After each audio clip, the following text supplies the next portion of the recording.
No. Yes, it is. He was on life support. You've taken on the burden for his passing. Is that true? That is right. There's something to do with a Barbie doll. He used to stick the old school Barbie dolls in the cake. Oh my God, you're giving me goosebumps right now. The radio medium Laura Lee Show. Tune into your spirit every Tuesday at 4 p.m. Hey parents, you don't need the latest gizmo, slang, or clothes to be a perfect parent, because kids in foster care don't need perfection. They need you. For more information on how you can adopt, go to adoptuskids.org. A public service announcement from the U.S. Department of Health and Human Services, Adopt Us Kids, and the Ad Council. This is WBNW 1120 AM, The Money Matters. This is the Money Matters Radio Network, WBNW 1120 AM and W275 CM FM, Concord, Boston. The Money Matters Radio Network. As a busy mom to 4 kids, my to-do list is full. Trying to fit in exercise, eating right, and prioritizing self-care can feel next to impossible. While we can't add more hours to the day, we do have a great resource to help. Go Red for Women has easy tips, tools, and information to help you and your family live a healthier life. So to all the moms, the aunts, the grandmothers, and amazing women out there doing it all, visit goredforwomen.org/momlife today. You take care of them, Go Red for Women will take care of you. Mark Vonner is the CEO of Veterans Development Corporation. Mark is a career military man, having served for nearly 20 years, and we are so thrilled to have him and his company as a key partner and the presenting sponsor of the DAV 5K Boston. Mark comes from a proud military family, including his father Victor and his brother Timmy. Mark talks often about how serving his country was one of the greatest achievements of his life, and that's one of the key reasons that he chooses to give back to this special community. Mark is honored to continue his legacy that his father started when he built Veterans Development Corporation. Working to help many disabled veterans and their families has become a lifelong goal for Mark, and it's why he's taken the time to fully support the DAV Department of Massachusetts. You can join Mark Vonner and Veterans Development Corporation and help our great American heroes today by making a donation or becoming a sponsor. Simply visit dav5k.boston. That's dav5k.boston. Hey, listen, are you a 50-year-old person looking for term life insurance? Then you need to talk to Bob. Bob specializes in helping people find $1 million or more of term life insurance for a couple of $100 a month. Look, you need to know there's a price war in the term life insurance business, and you may be paying too much. Call Bob, and he'll shop and see how much money he can save you. Look, this could be the last term life insurance policy you ever have. Your rates are guaranteed for the next 20 years. That's right, guaranteed level rates for the next 20 years. And if you're a smoker or your health is not perfect, Bob has great rates for you too. So for $1 million of term life insurance coverage for a couple of $100 a month, call Bob right now. 800-965-7987. 800-965-7987. 800-965-7987. That's 800-965-7987. Paid for by Term Direct. Hi, this is Chuck and Mike from the Armstrong Advisory Group, and we've got a guide available this month titled Understanding Required Minimum Distributions. Mike, a lot of changes in the RMD landscape. When do people have to take RMDs from either IRAs or Roths? How old are you? Me personally? So this does start changing now. It is currently 73 for a lot of folks. For some younger folks, it's actually now going to be 75 years old for your traditional IRAs and 401ks. And so that started at 70 and a half just a few years ago. And so this is a new set of rules for a lot of people. When you look at how the penalty situation has evolved, this is one area that's actually gotten a little bit more lenient in recent years. And so that's something where if you are new to RMDs, there are some incentives if you've missed one to get that squared away as soon as possible. There are, but, key takeaway.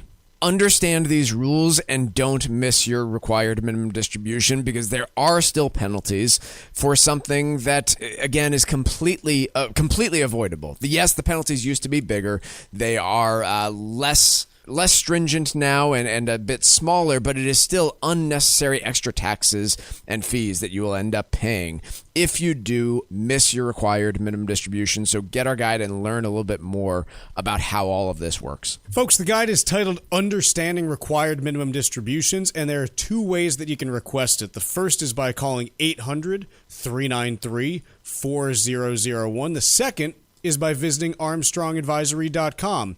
Again, that number is 800-393-4001.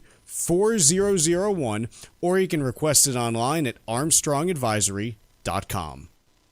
The proceeding was paid for by Armstrong Advisory Group, a registered investment advisor. Nothing in the ad or in any Armstrong guide is specific financial, legal, or tax advice. Consult your own financial, tax, and estate planning advisors before making any investment decisions. Armstrong may contact you to offer investment advisory services. This is Michael Valila, Adjutant of the Disabled American Veterans Department of Massachusetts. We pride ourselves on being able to support veterans in their time of greatest need, ensuring they receive the protections they deserve. For over 100 years, the DAV of Massachusetts has helped thousands of veterans with housing, transportation, and medical assistance, and you can help too. Please visit dav5k.boston and make a donation today. That's dav5k.boston.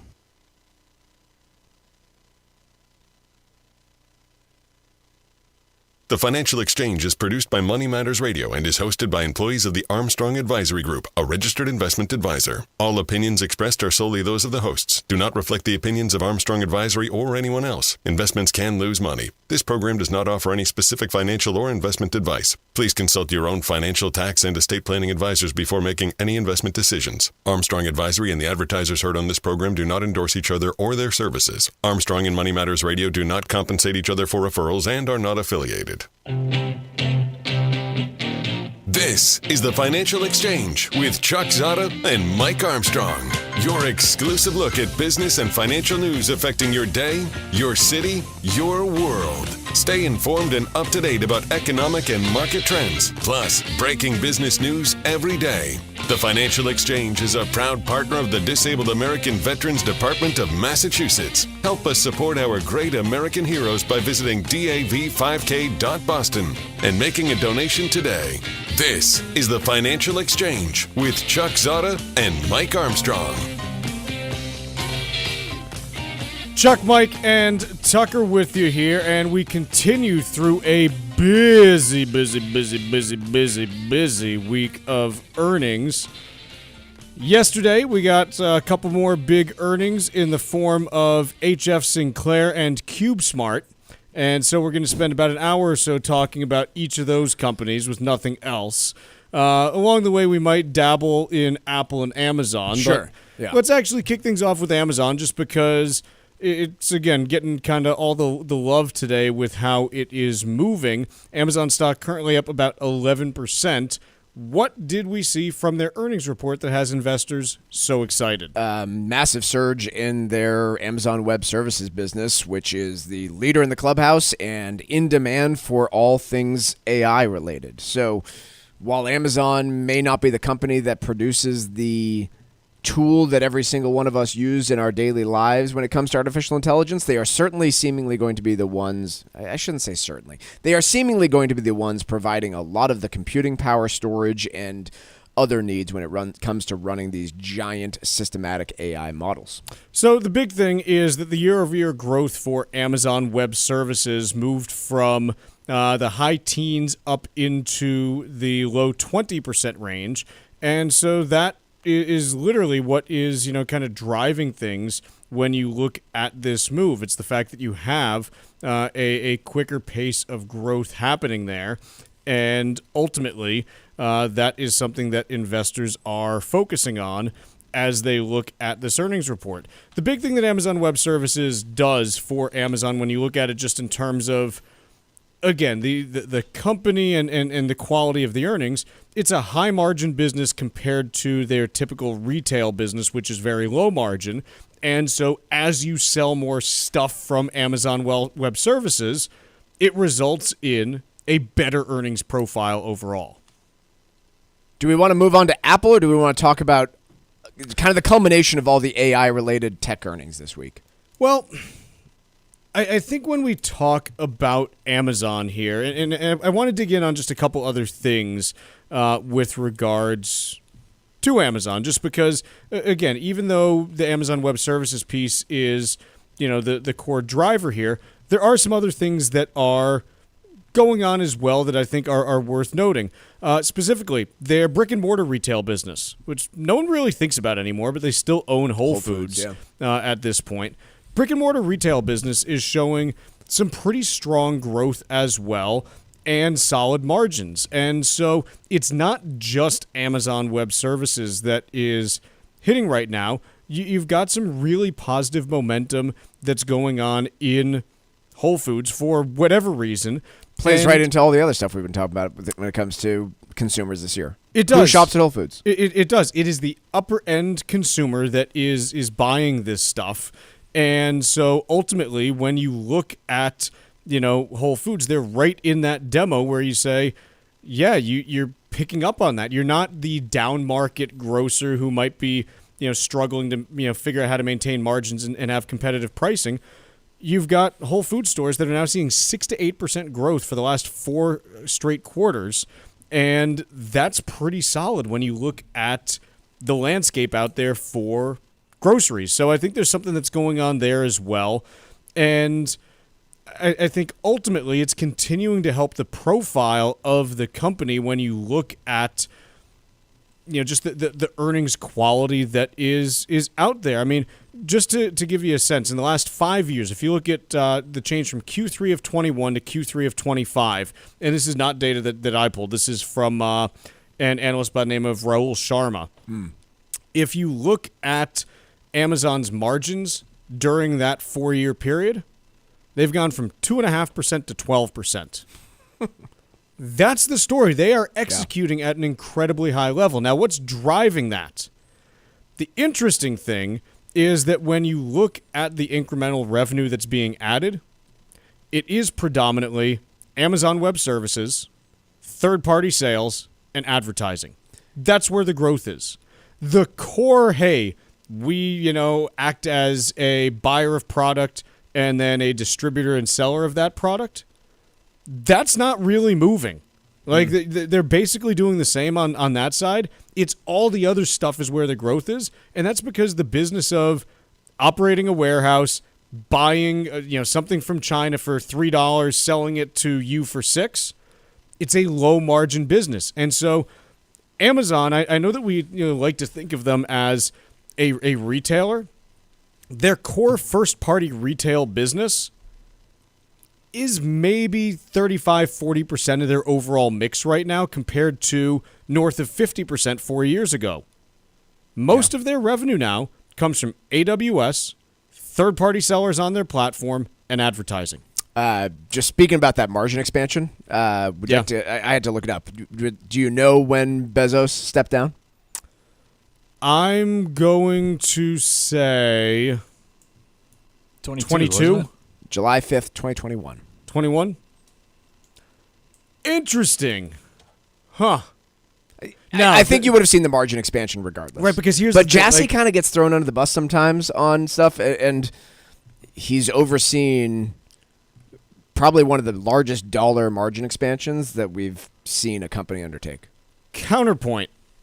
Most of the decisions that were made that impacted 22 and 23 were made with Bezos while he was still there. Agreed, but we tend to, when things go wrong, we tend to blame the current CEO, and when things are going pretty well, I think you have to acknowledge it for a minute. Yeah, I think that, and part of it is also, look, Jassy came on board and the stock promptly fell like 50-60% by no fault of his own. It was just, hey, it's not 21 anymore, and everyone isn't just buying stuff on Amazon.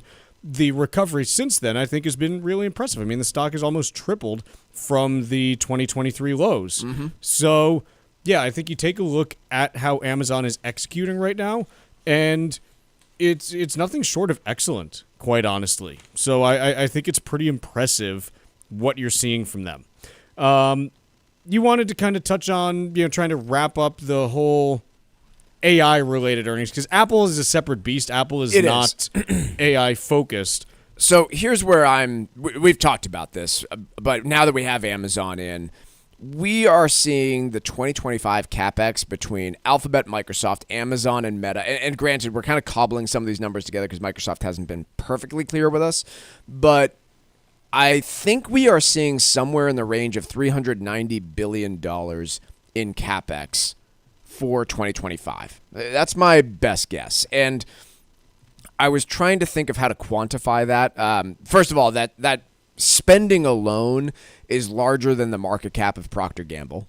So thought that's worth mentioning. Yep. It's also 2.5 times the CapEx of those same 4 companies back in 2023. Now, again, revenues have increased, cash flow has increased, profit has increased across all of those as well. But the capital expenditures that these companies are pouring into their AI infrastructure primarily is almost unfathomable, right? We're approaching $400 billion, in annual spending on this AI build-out, and all of them have promised that that's going to increase in 2026 as well. And frankly, this is the whole ballgame. That $400 billion it's approaching is the thing that is driving employment and spending in this economy. It is driving the electricity expansion, the data warehouse expansion. It is making up for the lost investment in housing. It's contributing towards a large degree of employment in different areas. It is also the piece that every stock market investor out there is going to be asking, will it be worth it? It's kind of the whole ballgame, right? And I think the next 2 years are going to be when that's going to be proven out. Because here's the thing. Like, the next 2 years, you're either going to have the sales and revenue to prove it, or you're not. I know, like, all these companies are trying to project out their 2030 sales. And quite honestly, that's kind of a red flag for me. It's like, okay, like, you're telling us that your revenue is going to be what in 2030? Like, when's the last time you heard about companies trying to project revenue 5 years out? Yeah. Like analysts try to, because they say, okay, if we extrapolate, here's, our price target.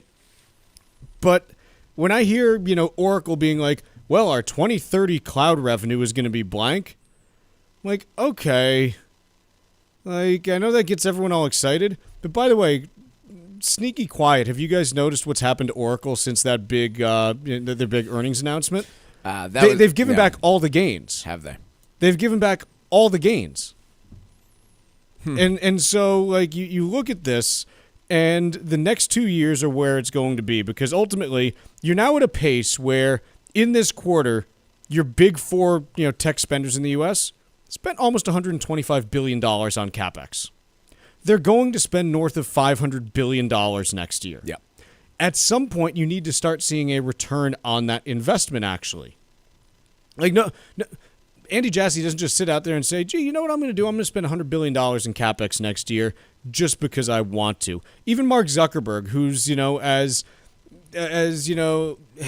like, we'll just CapEx it, man. Like, he's as far down that road as you can be. And even, at a certain point, it's like, okay, Mark, where's the revenue going to come from? Yep. So I'm not saying that we will or won't get there. I'm saying the next 2 years is when it's going to be, okay, you've spent the money, prove that it's going to actually benefit your business. Quick break. When we come back, let's talk Apple after this. This is your home for the most comprehensive coverage of the economy and the trends on Wall Street. This is the Financial Exchange Radio Network. The U.S. Virgin Islands aren't just stunning, they're thriving and continue to be one of the hottest spots for vacationers in the Caribbean. New cruise port upgrades, better air connections, and a sharper focus on cultural experiences are putting the islands back on the map for travelers seeking something special. St. Thomas is your cruise hub, known for duty-free shopping in the world-famous Megan's Bay. St. John is pure escape with national park hikes, secluded beaches, and tropical tranquility. St. Croix brings the history with colonial architecture, old sugar mills, and vibrant coral reefs. Visit one island or all three and get plenty of pampering, undisturbed nature, and a vibe like no other, all jammed into one vacation.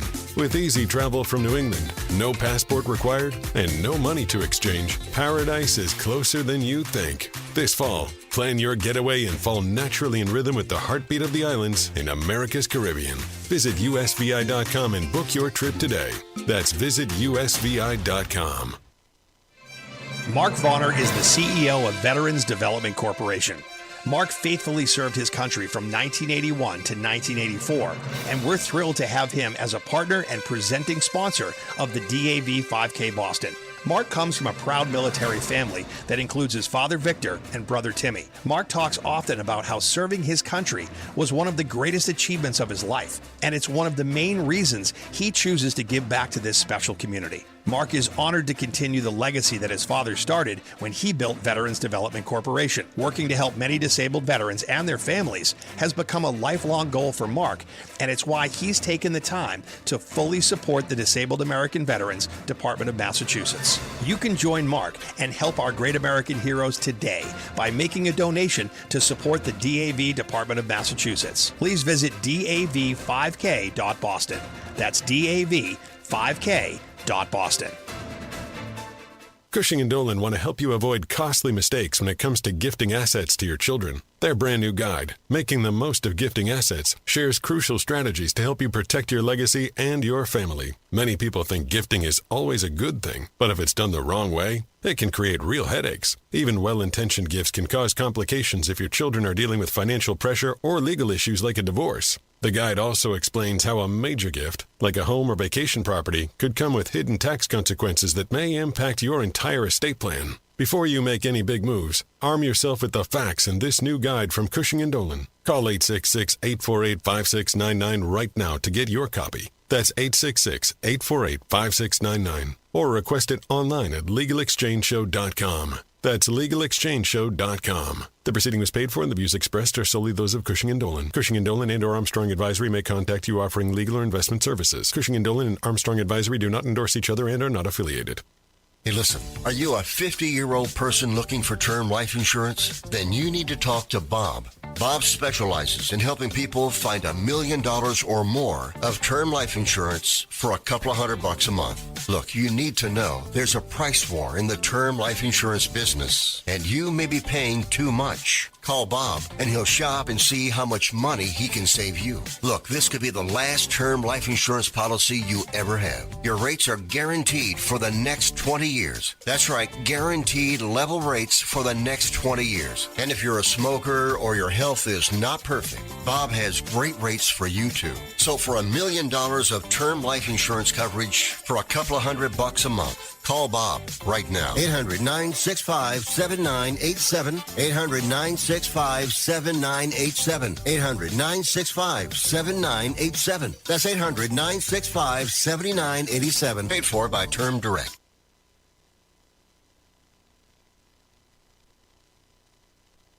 Text us 617-362-1385 with your comments and questions about today's show. This is the Financial Exchange Radio Network. This year's DAV 5K is sold out, but you can still help our great American heroes. The race is Saturday, November 8th at Castle Island, and you can visit dav5k.boston to make a donation of any amount to support our troops. Your gifts help fund free rides to medical appointments for veterans and the nation's first DAV-led housing initiative, providing homes for single veterans and veteran families. Go to dav5k.boston and make your donation today. So yesterday, in addition to Amazon earnings, we also received earnings from Apple, or Apple as they're more commonly known. Indeed. And again, like the scale is just like insane at this point, quite honestly. They did, and again, this is the third quarter. This is not even the holiday quarter. They did $102.5 billion in revenue for the quarter, which is more than $1 billion a day in revenue, which is insane. The margins continue to be absolutely robust, trending near 40%. So, they're making tens of billions of dollars each quarter here. And the stock, by the way, is valued as such. I mean, they're a $4 trillion company. Big things, despite, Tim Cook saying, yeah, we expect to have, a really good fourth quarter because of people moving into, new iPhones and this and that. The stock's down about 0.5% today. And I think when I look at the culprits, the fact is, okay, so your iPhone sales still missed analyst estimates by a couple $2 billion, so you're not as robust as they thought they were going to be. You are seeing, continued growth in that services business revenue, which surpassed $100 billion in revenue for the first fiscal year ever, and that's high-margin business. I mean, that's extremely high margin. That's the stuff where I think the margins on the services business are like closer to 60% than 40%. So overall, there's nothing in this report that gives me concern about Apple. It's just also one where you sit there and you say, okay, the stock has rallied 30%, since September. what's this going to give me as fuel for the idea that it's going to do better? That it can rally more. It's a perfectly good quarter, but this market is not rewarding good quarters enough right now. We saw this with Microsoft the day before, where they had a perfectly good quarter and we're still down 3%. Yeah, it was a perfectly good quarter, and it's also a company that does not have anything of note to say on artificial intelligence. Or any new products. Right. When's the last time you heard anyone mention whatever the goofy headset was? The Vision Pro? Is that what it was called? Yes. Yeah. You remember when that came out and there were like 5 videos of people like driving wearing it? When's the last time you saw one of those on social media? I've never seen one in the wild. Yeah, I've never seen them in person. I'm not convinced they actually exist. Like, it might just be, maybe we all just made it up. They don't talk about it anymore. Yeah. Look, Apple continues to have a very impressive business that is not exciting enough to drive their stock price substantially higher at the moment. Even though it already has this year. I mean, it's up like 10% for the year. No, I think it's more than. Oh yeah, after this, it's 8. It's just it fell so much, I guess, at the beginning. So yeah, it's had a monster rally in the last couple months, but it's I didn't realize that it had fallen so much the first half of the year. I kind of blacked that out. I mean, I think you still. I don't know. I still give Tim Cook the benefit of the doubt here because their lack of investment on artificial intelligence is right in the wheelhouse of all the major successes they have had, which is they are never the first to the game. No. They're never going to be the first company to roll out a folding smartphone. They're not going to be the first ones to have wireless earbuds or noise-canceling headphones or smartphones in general. They have a reputation of taking that emerging technology and making it better, more popular, and easier to use. I don't know how you do that with a software as opposed to a hardware and whether or not they can be successful on that front, but arguably they have done a pretty good job of that same thing on streaming television and other things like that. And so I hesitate to bash them on their lack of swings at the ball when it comes to artificial intelligence. We have no idea how well they're doing on stream. Like, we don't know anything about Apple TV Plus. We have no they don't sense. really break it out, but I mean, I don't think you can look at it and say it's been I guess my point would be the content they have produced has all been pretty high level and pretty darn good.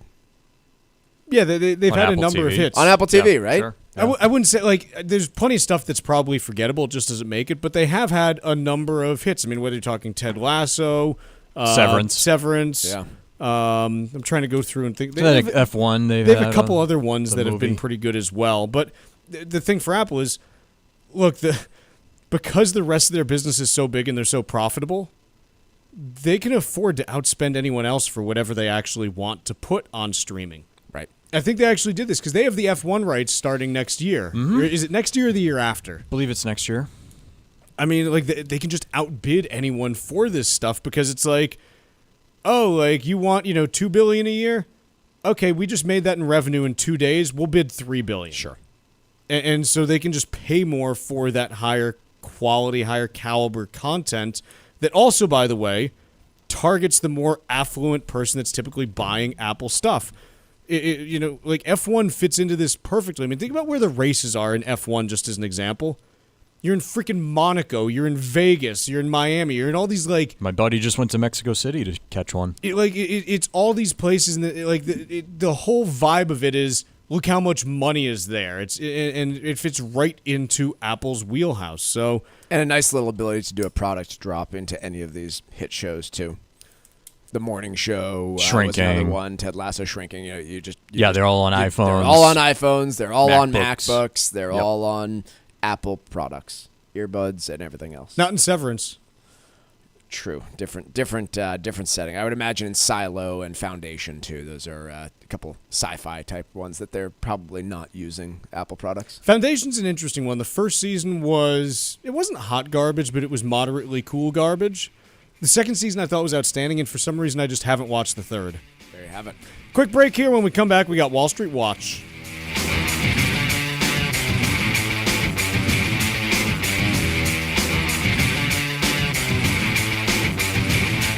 Like us on Facebook and follow us on Twitter @TFE Show. Breaking business news is always first, right here on the Financial Exchange Radio Network. Sometimes we know what's next. Other times, it's impossible to know. Life can change in an instant. Don't be caught standing by the next time someone's heart stops. Knowing CPR gives you the ability to act and takes you from bystander to lifesaver. CPR is a life-saving skill. Join the nation of lifesavers today by learning CPR at heart.org/nation. National support for CPR education provided by Elevance Health Foundation. It happens all over Massachusetts. Can you tie my shoes? In every home and every community. Be careful on your bike. Learning can happen anytime, anywhere. We'll see you at practice this weekend. And no matter how learning takes place in your family's life, DESE is there as your partner. The Massachusetts Department of Elementary and Secondary Education. Never stop learning. Find out more at mass.gov/back-to-school. Sponsored by the Massachusetts Department for Elementary and Secondary Education. New Englanders love the Caribbean, and now there's a Caribbean travel channel available for you to learn all about Caribbean culture while you're planning your next trip to your favorite island. The TravelShareIt.com marketplace is loaded with information about the arts, festivals, food, and music throughout the Caribbean, and is an interactive website featuring daily travel deals to any island of your choice. Book your next Caribbean vacation on the most comprehensive travel channel for the islands, TravelShareIt.com. That's TravelShareIt.com.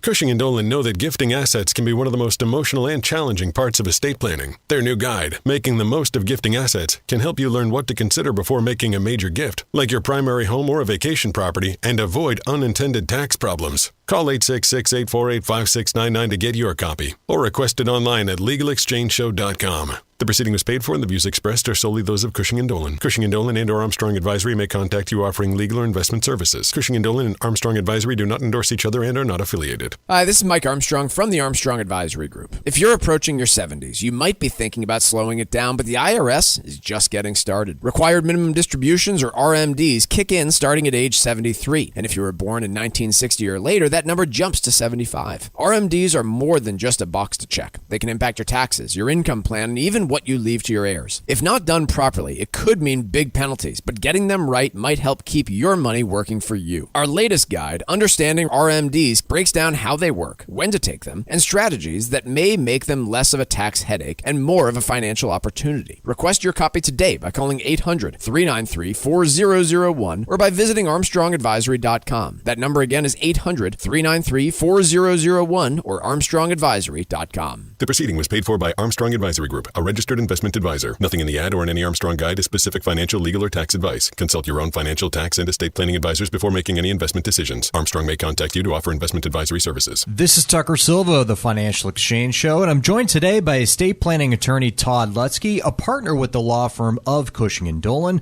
with their master's in taxation. And today we're talking about the implications of gifting assets away. Todd, if you're trying to protect your assets from the cost of long-term care expenses, what are the risks in giving your assets to a child rather than transferring them to an irrevocable trust? Yeah, it's a very big difference, right? These irrevocable trusts that we do for Medicaid purposes, first and foremost, are incomplete gifts. So you're not actually making a gift at all when you put it into these trusts. But if you give it to a child, now you've made a completed gift. So, for example, if I gave away my house, and people do it, right? You are giving away the built-in gain in that house.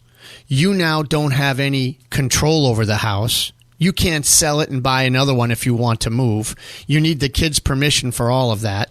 Plus, if you never sell it and you die, you've trapped the built-in gain for the kids. When they go to sell it, they're going to have to pay capital gains tax.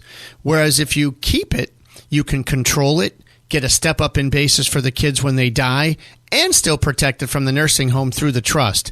Either way, it's going to take 5 years. But gifting isn't always the answer. Educate yourself about the implications of gifting your assets away.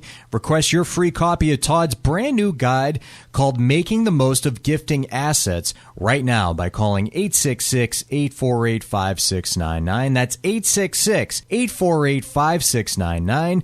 Or you can request a copy on their website, LegalExchangeShow.com. The proceeding was paid for and the views expressed are solely those of Cushing & Dolan. Cushing & Dolan and or Armstrong Advisory may contact you offering legal or investment services. Cushing and Armstrong do not endorse each other and are not affiliated.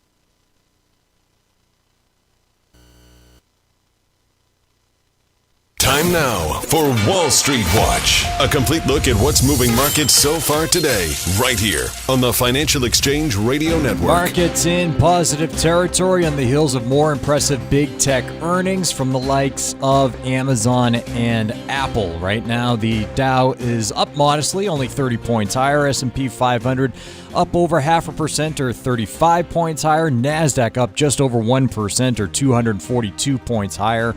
Russell 2000 is up about 0.5%. 10-year Treasury yield is down 1 basis point at 4.081%, and crude oil is edging higher, trading at $60.64 a barrel. Amazon is among the big winners on the day after the e-commerce and web services giant beat third quarter earnings and revenue expectations, where revenue from AWS jumped 20% during the period, marking the fastest rate of growth since 2022. Amazon also reported aggressive plans to grow data center capacity. Shares are rallying 10%. Meanwhile, Apple also beat quarterly expectations with the iPhone maker logged record sales. The tech giant forecasted a strong holiday quarter due to strong demand from customers seeking to upgrade to the iPhone 17. However, Apple stock is now down about 1/3%. Outside of tech, energy giants Exxon Mobil and Chevron reported earnings this morning, where both companies posted lower quarterly earnings, but said they would continue to ratchet up production. Exxon down over 1%, while Chevron shares are up 2%. Meanwhile, social media company Reddit saw a solid quarterly profit as revenue increased due to higher advertising demand across industries. Reddit is jumping 16%. Elsewhere, crypto exchange Coinbase said its quarterly profit and revenue climbed, driven by growth in trading and a surge in assets on the platform. That stock is up by 8%. Netflix announced a 10-for-1 stock split to make its stock more affordable for its employees. Netflix shares up 3%. And according to the Financial Times, Aquarius Holdings is in advanced talks to take U.S. life insurer Brighthouse Financial private in a $4 billion transaction that could be announced as soon as this weekend. Brighthouse shares are surging 22% on that news. I'm Tucker Silva, and that is Wall Street Watch. And as a reminder, the Financial Exchange streams every day live on YouTube, so you can log on now and check out the crazy and wacky Halloween costumes that Mike and Chuck are currently outfitting right now. And you can click that subscribe button and get any notifications and, all that fun stuff. I have no idea what Tucker's talking about. I don't either. Do we have anything else on AI that we want to touch on? One other item. I was speaking about it with Matt Gagnon up in Portland, Maine, on our local GAN affiliate up there. He made the comparison to, or he asked the question about electricity infrastructure, which we've been talking a lot about, and how China's able to build it out a lot faster than us. But it made me start thinking about a few years ago when we were all talking about EVs. And every car executive, auto exec out there was talking about electric vehicles and their push that they were making. And we were sitting back and asking a number of questions such as, how are you going to charge these things? And if everyone plugs in their car at the same time, how is the grid going to handle it?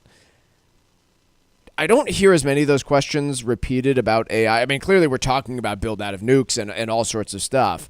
But I don't see the skepticism, and I'm wondering if we should be more skeptical that the electricity infrastructure build-out is going to happen, or if it's different this time because it is literally going to be done by the same companies that are spending on the actual product, right? The reason, or part of the reason it didn't happen in the auto sector is because it was the end consumer that was driving a lot of this, and it's not the end consumer that's driving it this time around.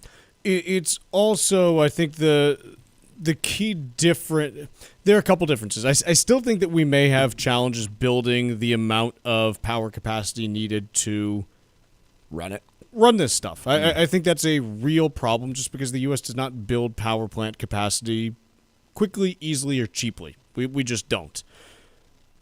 It is different in that there are specific needs that you're trying to provide power for here.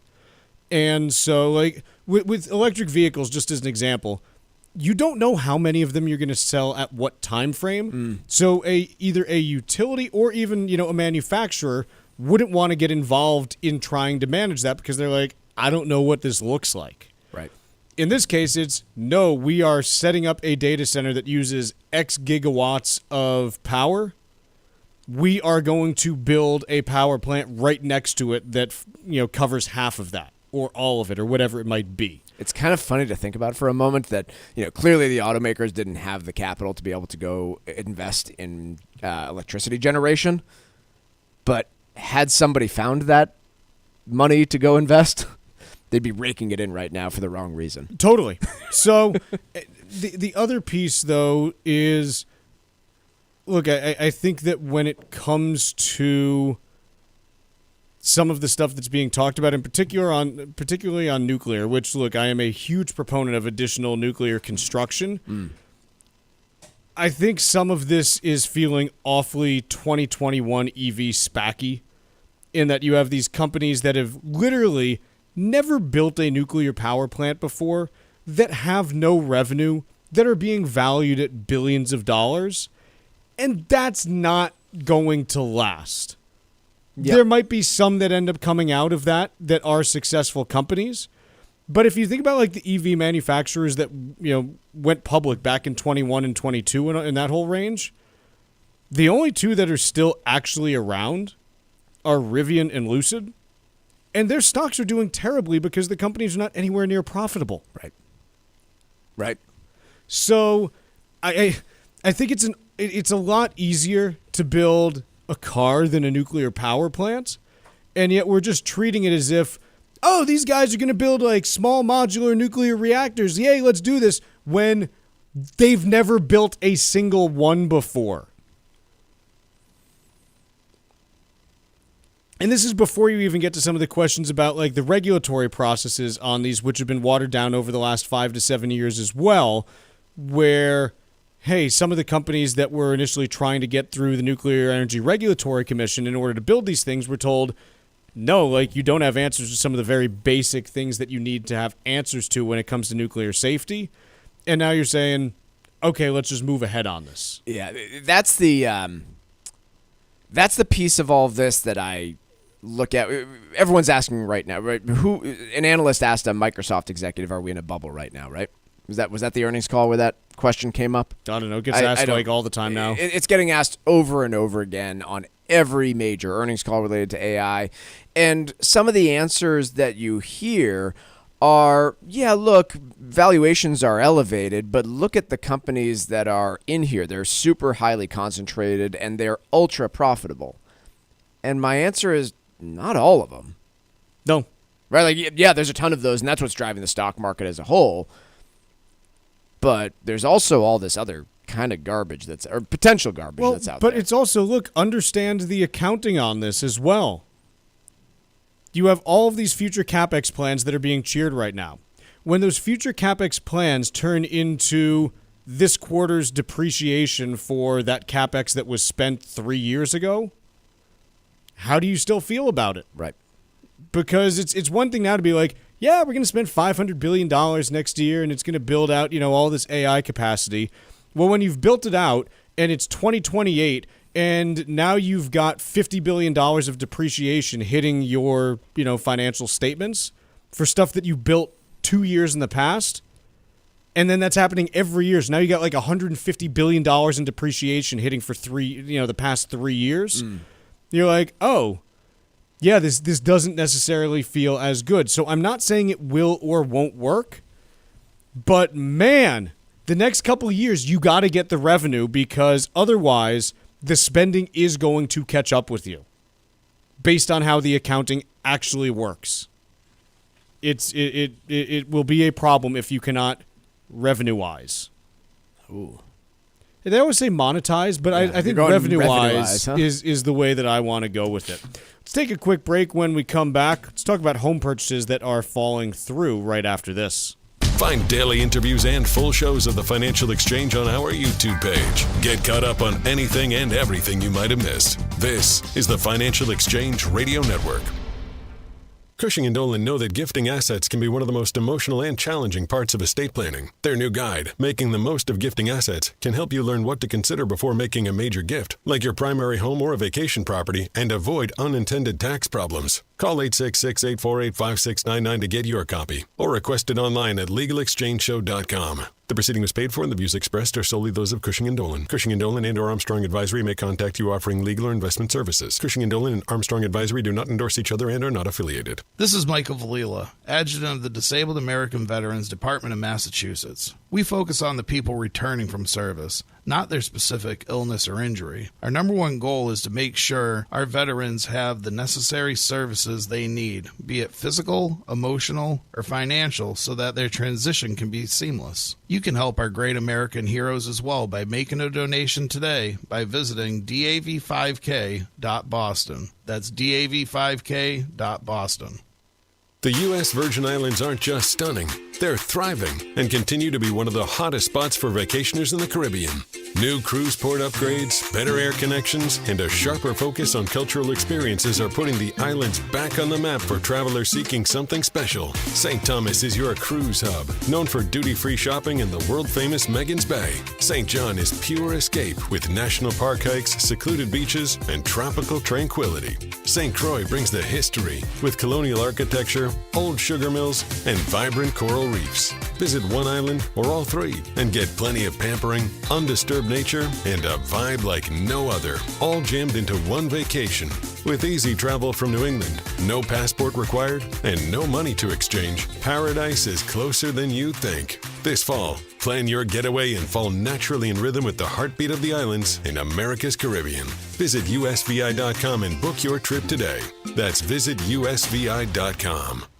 Hi, this is Mike Armstrong from the Armstrong Advisory Group. Turning 70 isn't just another birthday. It's when the clock starts ticking on your retirement withdrawals. At age 73 or at age 75 if you were born in 1960 or later, you need to start withdrawing money from your IRA. They're called required minimum distributions, and missing one can mean big penalties. Taking the RMDs at the wrong time can also spike your tax bill. Even the type of account matters, since your IRA and 401k follow different rules, which could get confusing fast. Our new guide is called Understanding Required Minimum Distributions.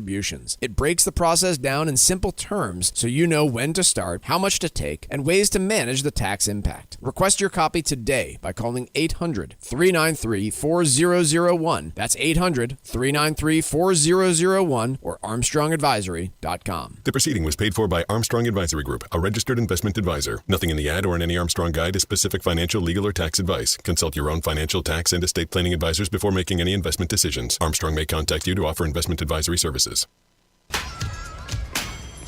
Here at the Massachusetts Department of Elementary and Secondary Education, we are committed to all students not only attending, but succeeding at school. Your presence is powerful. Share why you attend at doe.mass.edu. Sponsored by the Massachusetts Department of Elementary and Secondary Education. Let's talk LDL,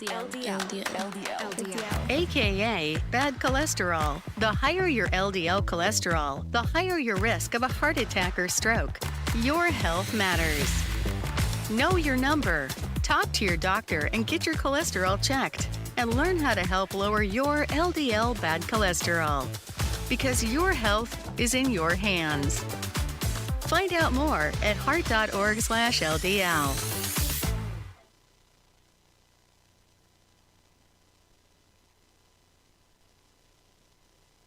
The Financial Exchange Show podcast drops every day on Apple, Spotify, and iHeartRadio. Hit that subscribe button and leave us a 5-star review. You're listening to the Financial Exchange Radio Network. This segment of the Financial Exchange is brought to you by the U.S. Virgin Islands Department of Tourism. Looking for a getaway that's easy, warm, and unforgettable? Discover the magic of the U.S. Virgin Islands, St. Croix, St. Thomas, and St. John. Just a short flight from New England with no passport needed and no money to exchange. Soak up the sun, stroll along white sand beaches, and feel the rhythm of the heartbeat of the islands. The USVI is America's Caribbean paradise. Plan your fall escape now and visit usvi.com. That's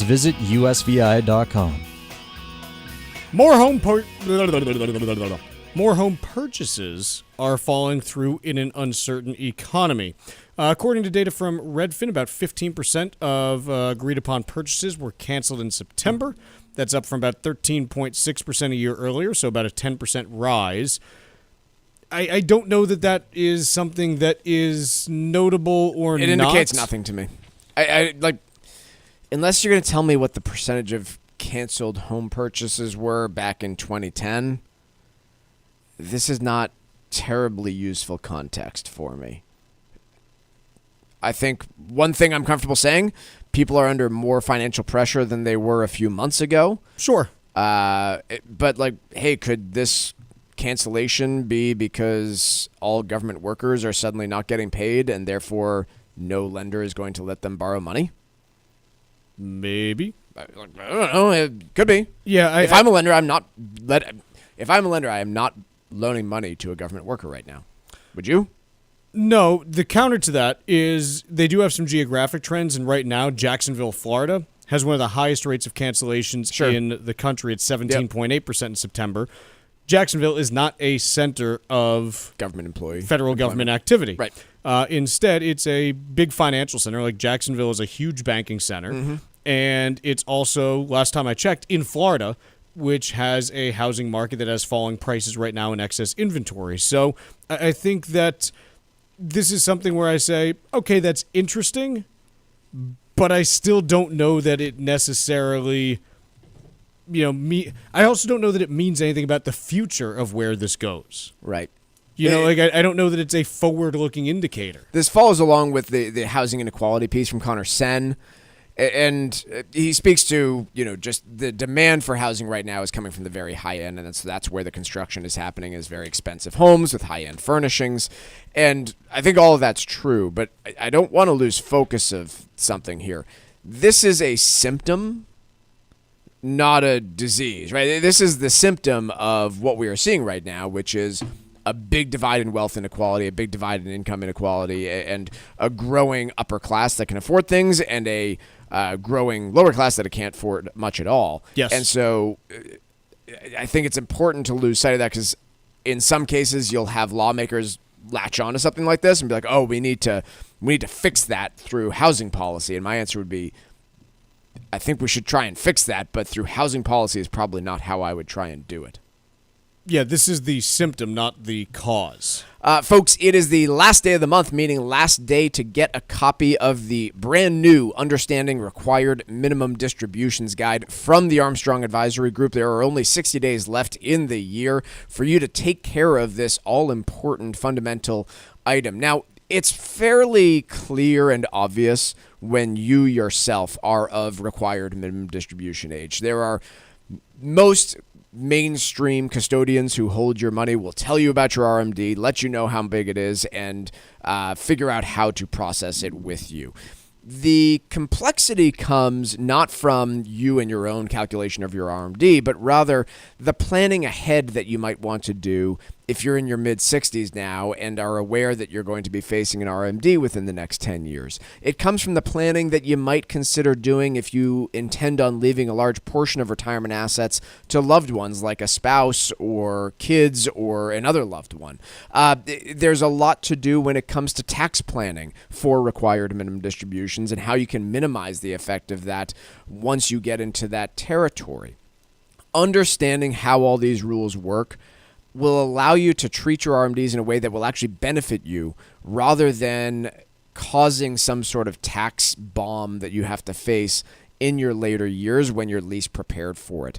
Get our brand new guide on required minimum distributions. It's the last day of October, last chance to get it. You can get it by logging in online at armstrongadvisory.com and requesting a copy there, or you can call us at 800-393-4001. Again, Understanding Required Minimum Distributions, armstrongadvisory.com, or 800-393-4001. The proceeding was paid for by Armstrong Advisory Group, a registered investment advisor. Nothing in the ad or in any Armstrong guide is specific financial, legal, or tax advice. Consult your own financial, tax, and estate planning advisors before making any investment decisions. Armstrong may contact you to offer investment advisory services. There's a piece today in Bloomberg. It's titled, "Parents Are Spending $100,000 for Their Kids' Chance to Chase Baseball Greatness." The first thing that I found notable in this, the 16-year-old pitcher that is profiled in here goes by the name of Striker Pence, which, what a name. Yeah. They buried the lead, though. His two brothers' names are Ace and Maverick. So it's Striker, Ace, and Maverick. Striker. Yeah, that's Eric. I mean, like, you just don't get better names punches than the that. woman in the face. But basically what it's talking about is, like, look, you have, like, all this money that, parents spend on, cleats and equipment and batting cages and lessons and this and that. And here's the truth of this when it's all said and done. Your kid is not going to earn a college scholarship for athletics. I'm sorry, but that's just the case. And that's how you have to kind of approach things to begin with. If you look at the data out there, basically you have to be in the top 1% of all high school athletes in your sport in order to even get looked at for college. And then maybe a quarter of those end up being scholarship eligible depending on the sport. And beyond that, it's maybe the top 1% of that 0.25% that ends up actually being able to play professionally at any level. Do you think that's entirety of the intent with this stuff? Because I see a lot of wealthy families who are doing this anyway, and some of them are looking at it as, hey, we can afford whatever school our kid chooses, but maybe this will get them into a better school. I think that's still pretty unlikely, but I'm wondering about that intent. Because if you're spending $100,000 on baseball greatness, then I'm not sure you're ready for. I'm not sure you're looking for the scholarship. Here's the thing, and it's not to. Well, no. Look, your kid's not going to get a scholarship for sports. Nah. Like, I'm sorry, that's just how it is. And I know there's people listening. They're like, no, mine's different. Like, mine's gonna get. Okay, maybe you're the exception. I've seen the numbers. Look, not to toot my own horn. I played college. I played 2 different sports in college. And I wasn't even very good. Like, I was good at them, but, like, I couldn't even cut it. I washed out of one of them in college. I was a backup in the other. And I was a pretty good high school athlete. So, like, and I didn't end up getting any money for it as a result. So your kid is not going to get a scholarship for sports. That's where you need to start. If you want to do this because they enjoy it and they just want to get better and you have the disposable income to do so, fine. I think that's, like, reasonable. But your kid's not going to get a scholarship for sports. So long as I can vicariously live through them during doing it. Let's take a quick break. When we return, hour 2 of the Financial Exchange.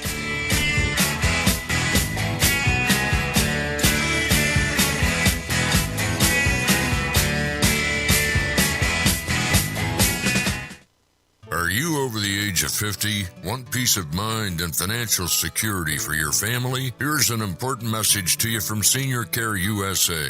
The average funeral now costs over $10,000. That leaves your loved ones the burden of paying your debts and funeral costs. Our plans start as low as $1 per day and will pay your family up to $30,000 to help pay for your funeral and other expenses. There are no medical exams. Your rates will never increase, and your plan cannot be canceled, regardless of your medical conditions, as long as you make your premium payments. Get up to $30,000 in final expense insurance. Call now for free information.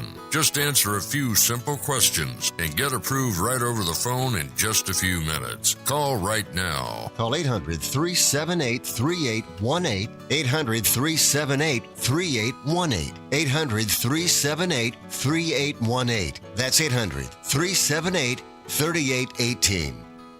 Did you outgrow your timeshare and now you want out? But you can't. You can't sell it, and you can't get out of the contract. Imagine trying to get out of your mortgage. That's what a timeshare is. You can't just call up the bank and say, I don't want to pay it anymore. But we may be able to help you do just that. Listen, a timeshare maybe for you once was a great thing, but now you don't use it much. And they are not easy to get rid of. Plus, you do have to pay for it every month. Qualified timeshare owners can get out of their contract legally and permanently without ruining your credit or even filing bankruptcy. And imagine, no more mortgage payment or fees. Call the timeshare Timeshare Exit Hotline qualification line now. It's free to learn more. 800-455-7967. 800-455-7967. 800-455-7967. That's 800-455-7967. Paid for by Timeshare Defense. Hey, listen, are you a 50-year-old person looking for term life insurance? Then you need to talk to Bob. Bob specializes in helping people find $1 million or more of term life insurance for a couple of $100 a month. Look, you need to know there's a price war in the term life insurance business, and you may be paying too much. Call Bob, and he'll shop and see how much money he can save you. Look, this could be the last term life insurance policy you ever have. Your rates are guaranteed for the next 20 years. That's right, guaranteed level rates for the next 20 years. And if you're a smoker or your health is not perfect, Bob has great rates for you too. So for $1 million of term life insurance coverage for a couple of $100 a month, call Bob right now. 800-965-7987. 800-965-7987. 800-965-7987. That's 800-965-7987. Paid for by Term Direct.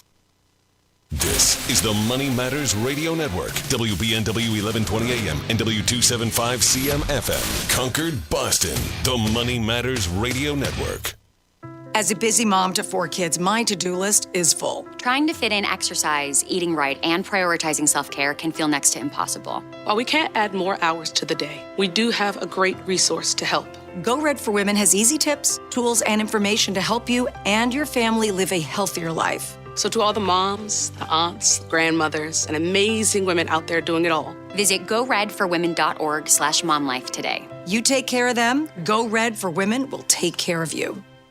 The U.S. Virgin Islands aren't just stunning, they're thriving and continue to be one of the hottest spots for vacationers in the Caribbean. New cruise port upgrades, better air connections, and a sharper focus on cultural experiences are putting the islands back on the map for travelers seeking something special. St. Thomas is your cruise hub, known for duty-free shopping in the world-famous Megan's Bay. St. John is pure escape with national park hikes, secluded beaches, and tropical tranquility. St. Croix brings the history with colonial architecture, old sugar mills, and vibrant coral reefs. Visit one island or all 3 and get plenty of pampering, undisturbed nature, and a vibe like no other, all jammed into one vacation. With easy travel from New England, no passport required, and no money to exchange, paradise is closer than you think. This fall, plan your getaway and fall naturally in rhythm with the heartbeat of the islands in America's Caribbean. Visit usvi.com and book your trip today. That's visitusvi.com. Mark Vonner is the CEO of Veterans Development Corporation. Mark is a career military man, having served for nearly 20 years, and we are so thrilled to have him and his company as a key partner and the presenting sponsor of the DAV 5K Boston. Mark comes from a proud military family, including his father Victor and his brother Timmy. Mark talks often about how serving his country was one of the greatest achievements of his life, and that's one of the key reasons that he chooses to give back to this special community. Mark is honored to continue his legacy that his father started when he built Veterans Development Corporation. Working to help many disabled veterans and their families has become a lifelong goal for Mark, and it's why he's taken the time to fully support the DAV Department of Massachusetts. You can join Mark Vonner and Veterans Development Corporation and help our great American heroes today by making a donation or becoming a sponsor. Simply visit dav5k.boston. That's dav5k.boston. This is Michael Valila, Adjutant of the Disabled American Veterans Department of Massachusetts. The DAV of Massachusetts has helped me and countless others adjust to civilian life through a variety of incredible programs. Through our local Veterans Assistance Program, we provide necessary services to veterans and their communities, such as food shopping, landscaping, and companionship, but we need your support. You can help by making a donation today. Please visit dav5k.boston. That's dav5k.boston. Hi, this is Chuck and Mike from the Armstrong Advisory Group, and our guide this month is titled Understanding Required Minimum Distributions. Mike, one area with some big changes the last couple of years has been RMDs as it relates to inherited IRAs. What is the lay of the land today? Yeah, so critical things that you need to know is that for most inheritors that are not spouses, So that's your starting point. If you are not married to the person who passed away, you are most likely subject to a out in 10 rule. What has also changed is that you're required to satisfy two different rules for most folks. Again, you are required to empty that inherited IRA within a decade. You also have annual required minimum distributions based on life expectancy. So it is really complicated now for inheritors. How does that potentially influence how a parent may leave assets to surviving children in terms of taking their incomes into account? Yeah, well, I mean, look, it is going to concentrate this additional income in a decade time period after you're gone. And so it adds a little bit of complexity in terms of that estate planning, right? Maybe I've got two kids. One's a very high income earner. One is a little bit lower. Do I potentially reshape my beneficiaries so that they both receive the same amount, maybe after taxes? A lot of complex planning you can do there. The guide this month is titled Understanding Required Minimum Distributions. The two ways that you can request it are by calling 800-393-4001 or by visiting armstrongadvisory.com. Again, that number is 800-393-4001, or you can request it at armstrongadvisory.com. The proceeding was paid for by Armstrong Advisory Group, a registered investment advisor. Nothing in the ad or in any Armstrong guide is specific financial, legal, or tax advice. Consult your own financial, tax, and estate planning advisors before making any investment decisions. Armstrong may contact you to offer investment advisory services.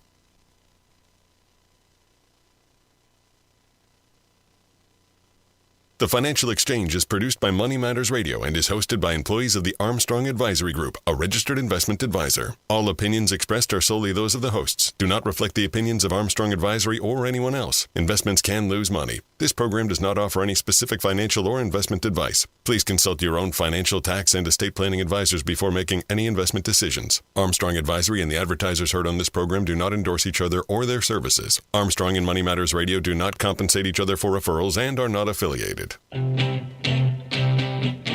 This is the Financial Exchange with Chuck Zodda and Mike Armstrong.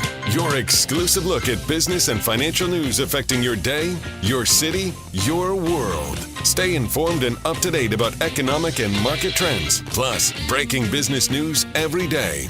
The Financial Exchange is a proud partner of the Disabled American Veterans Department of Massachusetts. Help us support our great American heroes by visiting dav5k.boston and making a donation today. This is the Financial Exchange with Chuck Zodda and Mike Armstrong.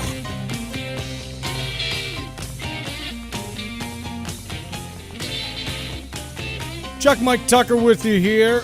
Friday, getting ready to wrap up the week, and we've got markets rallying today on the back of strong earnings from Amazon mostly. The Dow Jones Industrial Average up 89 points, not too much, but the S&P 500's up 40 points, about 0.6%.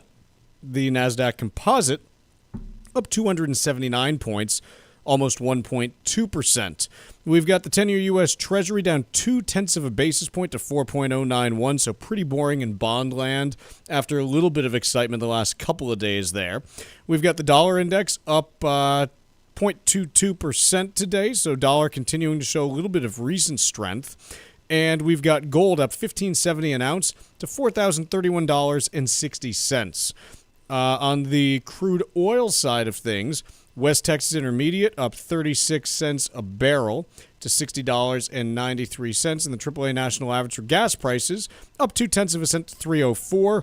Also taking a look at mortgage rates, they continued to rise yesterday, up another 0.06% to 6.33%. So we've gone from 6.13 to 6.33 in the last 2 days.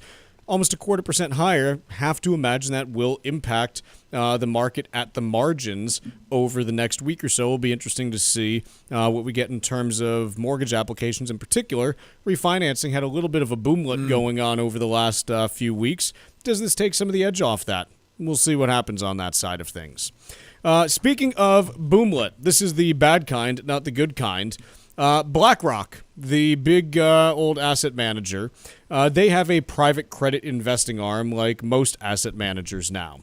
And apparently, they are currently accusing a company by the name of Broadband Telecom and Bridge Voice, run by Bankim Brombaut, of a $500 million fraud. basically, the long story short on this is when you see one cockroach, there's usually more than one. Again, I always like to dig in on the specific frauds because it's interesting to me to see how the frauds are perpetrated, just to know, like, oh, gee, this is something I should look out for in the future. So I'll quote here from the Wall Street Journal. This is a WSJ exclusive. The dispute centers on a kind of debt deal known as asset-based finance, in which the borrower posts as collateral a stream of revenue generated by specified businesses, equipment, or customer receivables. Okay, so in this case, it's a telecom business, and so they borrow, and the lender says, if you default on this, I get the receivables coming in from whoever it might be.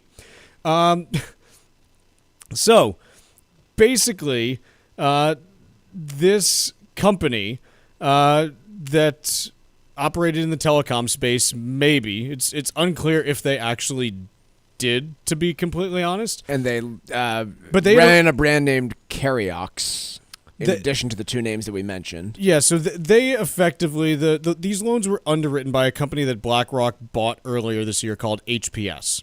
And HPS hired Deloitte to audit the financials and verify that the assets actually existed. They also hired an accounting firm, CBIZ, to conduct annual asset checks as well. So, again, thinking about what the asset is here is important. The asset is the customers who are paying this company money.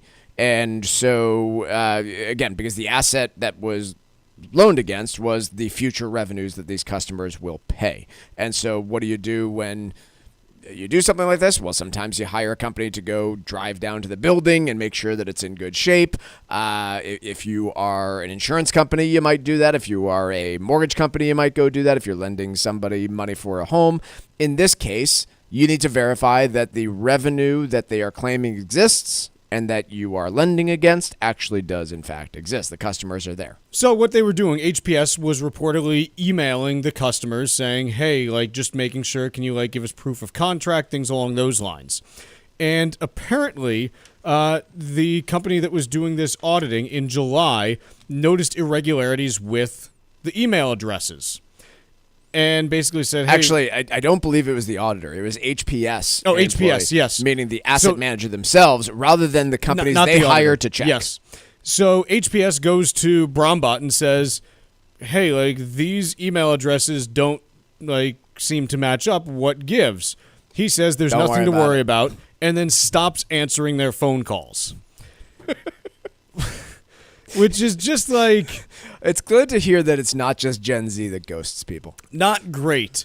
I'll quote here. On Wednesday morning, Brombot's office suite was locked and appeared vacant, and an employee at an adjacent tenant said she hadn't seen anyone enter or leave the office recently. At the Garden City house listed at Brombot's residence, 2 BMWs, a Porsche, a Tesla, and an Audi were parked in the driveway, and a package next to the front door was collecting dust. So are they alleging that he's gone? The Wall Street Journal is basically making the case he ain't been here in a while. Mm-hmm. And after the HPS employee flagged these irregularities, a law firm started to investigate, hey, show me like some of these borrowers.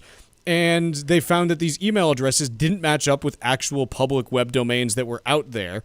And one of the customers, a Belgian telecom called BICS, said, look, we don't have anything to do with these emails. Like, we've never seen these before. And a security staffer from there said this is indeed a confirmed fraud attempt. Is it really this easy to borrow $500 million or a third of $1 billion or whatever he borrowed? Here's the thing. So the private credit space is one that has scared me for the last couple of years. And the reason... Think about this. This guy set up a business, allegedly created a bunch of fake customers, and borrowed hundreds... $500 million. Of millions of dollars. $500 million. There's been so much excitement for people trying to like raise money in this space that the concern that I've had out there is just like, okay, there's just so much out there and you don't really know what any of this is. It all just gets lumped under like private credit. And, the stuff that you get pitched on this stuff, it's like, well, it doesn't move around, so it takes volatility out. And it's like, No, just because something is privately held doesn't mean the value doesn't change. It just doesn't get marked to market on the same frequency as public markets. It's more than that, too, though, because what I have consistently heard from the industry is we are better at assessing the risk. We use different tools than the banks do. We know these companies. We get to know them, blah, blah, blah. We use different tools. We're able to track this stuff via online trends and really get to the bottom of the lending. And I shouldn't paint with a broad brush. In a few specific instances here, that is being alleged to be baloney. Mike, it's no longer a few specific instances. It's 3 or 4. It's 3 in a 4-week period that are all pretty grim, and no one knows what else is out there. Okay, this one we didn't know was here until this story was published. Right, and by the way, suits have been filed back in August, and we're hearing about it now. Why should the average person listen and care? That's a really important thing, right? Like, most people out there are not managing money for insurance companies. Therefore, the average person might not have heard about private credit before the last 6 months. So there are 3 reasons why the average person should care in my mind. Okay. The first is, as you noted, insurance companies have been big buyers of private credit because they like the high yield that you get. Typically, anywhere from like 9 to 15% is what you see out there at this point. And if you're an insurance company who's trying to keep your, premiums down to be competitive in the marketplace, you say, if I can just earn more on my general account, I don't have to charge my customers as much. And so the concern out here is, hey, if more of this turns out to be bad than you would think, insurance companies may be left saying, oh, we don't actually have the money set aside that we thought we did. Who else is out there? Endowments, pension funds. The other thing, quite family honestly, offices. A lot of high net worth individuals have bought up a bunch of this stuff in the last, few years. Sure. If you're not a high net worth individual who doesn't own this stuff, that's not really your concern. But you could be, someone who is in that situation. The other place where this is potentially a concern for people is the mechanism for all of this as a way to generate economic growth is these small to mid-sized companies tap these private credit markets in order to get access to funds, which grows the economy, which causes these private credit firms to loan more money, which grows the economy more. Yep. If the private credit firms suddenly say, gee, we need to, slow down or pause new issuance, it has an impact on the U.S. economy because that money is not going in. The comparable in 2006, 2007, hey, as you started to see subprime loans going under, companies pulled back from subprime lending, which then made it harder for real estate prices to move up, which in turn made more loans go under, which in turn ended up blowing the whole thing up. Yeah. This case, the center of this, if it develops into a problem, would be small to mid-sized companies in the U.S., not housing. Yep. And that's the point here is, okay, there's been a few cases of fraud. Is it incredibly widespread? Is it all over the place? I don't. No one knows. No one knows. Nobody's got any idea. Anyone who says, this is going to be this or this is going to be that doesn't know right now. But whether it's widespread or not, the logical thing to do if you're one of the companies that owns this stuff or is one of the ones originating the loans is to scrutinize it a heck of a lot more than you did this time last year. You finally start asking the question, hey, what's in my portfolio? And it's not just that. It's that market for, packaging this and selling it off. The people buying it from you are now saying, hey, how do I know that you don't have some of this stuff in here? Can you securitize it and get it off your balance sheet quickly enough? That's, a potential issue. And the third place where this potentially matters to people is in public markets. There are companies in the S&P 500 where this is their main business model. And look at how heavily financials have traded over the last month or two since this started coming out. Even with the S&P 500 making new all-time highs, even with strong quarterly earnings from a lot of the big banks, financials as a whole, and in particular the regional banks and the asset managers, can't really get off the mat right now. Right. So, again, does this develop into a problem? Maybe. Maybe not. I'm not one to sit here and say, it's going to be this or that. But since, early September, I started saying, hey, something kind of smells here. The smell's grown, and now we're going to find out in probably the next 6 to 9 months, is there anything worse coming or not? There may be, there may not. We don't know right now. And that's about as much as anyone, I think, can conclusively say. Because the people who do know, the people that actually own this stuff, they're not talking. They're trying to either get it off their books if it's not worth the paper it's printed on, or buy more of it if they think it's at a discount based on what they're seeing. Right. But those people are not talking. Quick break here. When we come back, we've got trivia right after this. The Financial Exchange is live on SiriusXM's Business Radio Channel 132, weekdays from 11 to noon. Get the latest business and financial news from across the country and around the world, and keep up to date on how it might affect your wallet. That's the Financial Exchange, weekdays from 11 to noon on SiriusXM's Business Radio Channel 132. This is the Financial Exchange Radio Network. The U.S. Virgin Islands aren't just stunning, they're thriving and continue to be one of the hottest spots for vacationers in the Caribbean. New cruise port upgrades, better air connections, and a sharper focus on cultural experiences are putting the islands back on the map for travelers seeking something special. St. Thomas is your cruise hub, known for duty-free shopping and the world-famous Megan's Bay. St. John is pure escape with national park hikes, secluded beaches, and tropical tranquility. St. Croix brings the history with colonial architecture, old sugar mills, and vibrant coral reefs. Visit one island or all three and get plenty of pampering, undisturbed nature, and a vibe like no other, all jammed into one vacation. With easy travel from New England, no passport required, and no money to exchange, paradise is closer than you think. This fall, plan your getaway and fall naturally in rhythm with the heartbeat of the islands in America's Caribbean. Visit usvi.com and book your trip today. That's visitusvi.com. Cushing & Dolan want to help you avoid costly mistakes when it comes to gifting assets to your children. Their brand new guide, Making the Most of Gifting Assets, shares crucial strategies to help you protect your legacy and your family. Many people think gifting is always a good thing, but if it's done the wrong way, it can create real headaches. Even well-intentioned gifts can cause complications if your children are dealing with financial pressure or legal issues like a divorce. The guide also explains how a major gift, like a home or vacation property, could come with hidden tax consequences that may impact your entire estate plan. Before you make any big moves, arm yourself with the facts in this new guide from Cushing & Dolan. Call 866-848-5699 right now to get your copy. That's 866-848-5699. Or request it online at LegalExchangeShow.com. That's LegalExchangeShow.com. The proceeding was paid for and the views expressed are solely those of Cushing & Dolan. Cushing & Dolan and or Armstrong Advisory may contact you offering legal or investment services. Cushing & Dolan and Armstrong Advisory do not endorse each other and are not affiliated.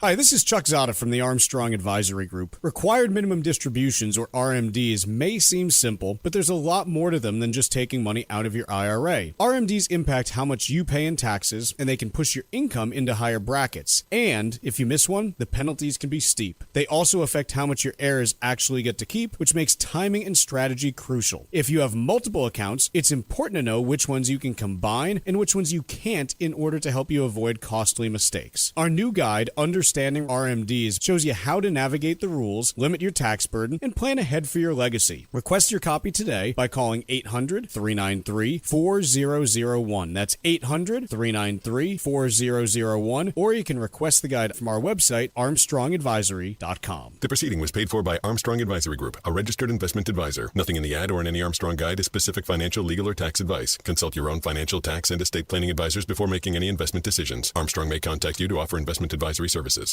Environmental nonprofit Ocean River Institute is working with communities to tackle climate change with nature-based solutions that feature slowing water down and building more soil with grasses and plants.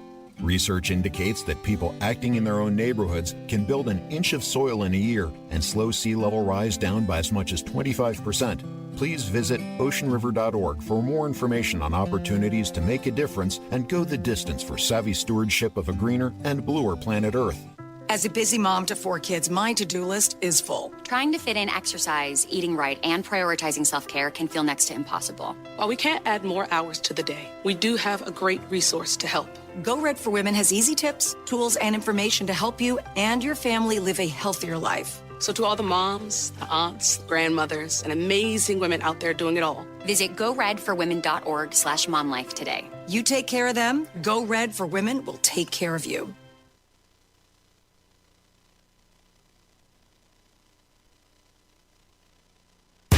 The Financial Exchange streams live on YouTube. Subscribe to our page and stay up to date on breaking business news all morning long. This is the Financial Exchange Radio Network. All right, time for trivia here on the Financial Exchange. If you didn't hear, today is Halloween. So here is our final Halloween trivia question of the year. So here we go. Which famous Halloween movie features the line, "Do you like scary movies?" Once again, which famous Halloween movie features the line, "Do you like scary movies?" Be the seventh person today to text us at 617-362-1385 with the correct answer, and you win a Financial Exchange Show t-shirt. Once again, the seventh correct response to text us to the number 617-362-1385. We'll win that t-shirt. See complete contest rules at financialexchangeshow.com. And if you missed any of our shows this week, you can find them on our YouTube page. We stream the show live every day, but also archive every hour, and all of our most newsworthy interviews and clips. Go to YouTube, hit subscribe, and search for the Financial Exchange Show. Wall Street Journal piece, too much experience hurts you in today's tough job market. The subheader, overqualified job applicants are scaring off cost-conscious businesses. Your thoughts? All right, so we've got young college grads who can't get jobs. Yes, the 25 to 35 demo. So the underexperienced can't find jobs, Yes. and the overexperienced can't find jobs. You have so to who be- can find jobs? Goldilocks? The experienced. So not too little. You've got to be 41 years old, interested in exploring what AI can do for your career. Yeah. And willing to take a small salary. But you also know how a copier works. Yeah. Okay. Like, that's the ideal job candidate today. I'm just wondering, like, can it really be all of these things at once? And I suppose it can, but what we're getting to is just describing a bad labor market. And the stories about who it's bad for are becoming less relevant. I guess, broadly speaking, I think the answer is it's bad for white-collar workers. Yeah. Yeah. Does that feel right to you? Because I not just white-collar. Like, you talk about what's going on in housing, and, talk to anyone who works as a contractor. Yeah. And, like, I know people in, drywall, and they're like, things are a little bit slow right now. You talk to your plumbers, and they're like, yeah, there's more renovations, but, new construction's dried up a little bit. Talk to truckers. They'll tell you, look, I'm not as busy. Like, I'm not able to, stay as busy as I want to be. So here's the thing that's wild to me is, like, you try to find, like, who says that, their particular job is booming right now. And it's kind of hard to. And yet the overall economic data that we get is like, yeah, the economy's pretty good aside from the labor market. Do you remember in 2013 and 2014 when oil prices were around $100 a barrel and you could move to, like, North Dakota with no skills and get a $100,000 a year job? More than that, like, you can move to, like, pipelines in Alaska and get, like, $300,000 a year jobs. You think we're going to get there with data center construction? No. Okay. Just because I think you're just repurposing excess capacity from elsewhere. It's like the electricians. It's not the same, but if you are, if you're one of the contractors that is putting that together, like the GC for a data center, you're going out to all your subs and you're saying, hey, give me your best bids in order to do this work. Yeah. And those subs now, if you're in Texas, they're saying, okay, we're building, Stargate and Abilene. Hey, all the guys who were, working and doing electrical work for all the housing in Austin the last few years, guys, come down here for the year and help work on Stargate. Yeah, I just wonder, right? Because it's going to be concentrated in a few areas, and that's the piece that reminds me of that period of time, because it's not going to be construction in the Northeast, and there's a bunch of people with those skills that are here in the Northeast. And so do you have that shift to say, yeah, I'm going to go take a job out in Wisconsin Maybe. because that's where all the construction is? I take your point, though. You're probably not getting that same, hey, I can move there and become a chef and make $75,000 like you could in North Dakota. But it's just wild to me. Like, the economic data that we're getting aside from labor, is still pretty darn good. It is. And yet you talk to people and they're like, yeah, my personal business is not is not how I want to see it. I can't reconcile it, but it is the case. Like consumer spending, like all the banks are telling you consumer spending growth is still fine. And it's different from what we've seen before. It just is. Quick break. When we come back, we've got Wall Street Watch, the trivia answer, and then we're joined by Todd Lutzke from Cushing and Dolan.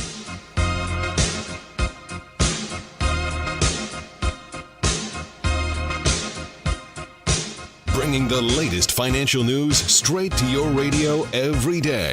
It's the Financial Exchange on the Financial Exchange Radio Network. Hi, this is Mike Armstrong from the Armstrong Advisory Group. If you're approaching your 70s, you might be thinking about slowing it down, but the IRS is just getting started. Required minimum distributions, or RMDs, kick in starting at age 73. And if you were born in 1960 or later, that number jumps to 75. RMDs are more than just a box to check. They can impact your taxes, your income plan, and even what you leave to your heirs. If not done properly, it could mean big penalties, but getting them right might help keep your money working for you. Our latest guide, Understanding RMDs, breaks down how they work, when to take them, and strategies that may make them less of a tax headache and more of a financial opportunity. Request your copy today by calling 800-393-4001 or by visiting ArmstrongAdvisory.com. That number again is 800-393-4001 or ArmstrongAdvisory.com. The proceeding was paid for by Armstrong Advisory Group, a registered investment advisor. Nothing in the ad or in any Armstrong guide is specific financial, legal, or tax advice. Consult your own financial, tax, and estate planning advisors before making any investment decisions. Armstrong may contact you to offer investment advisory services. The U.S. Virgin Islands aren't just stunning, they're thriving and continue to be one of the hottest spots for vacationers in the Caribbean. New cruise port upgrades, better air connections, and a sharper focus on cultural experiences are putting the islands back on the map for travelers seeking something special. St. Thomas is your cruise hub, known for duty-free shopping and the world-famous Megan's Bay. St. John is pure escape with national park hikes, secluded beaches, and tropical tranquility. St. Croix brings the history with colonial architecture, old sugar mills, and vibrant coral reefs. Visit one island or all three and get plenty of pampering, undisturbed nature, and a vibe like no other, all jammed into one vacation. With easy travel from New England, no passport required, and no money to exchange, paradise is closer than you think. This fall, plan your getaway and fall naturally in rhythm with the heartbeat of the islands in America's Caribbean. Visit usvi.com and book your trip today. That's visitusvi.com.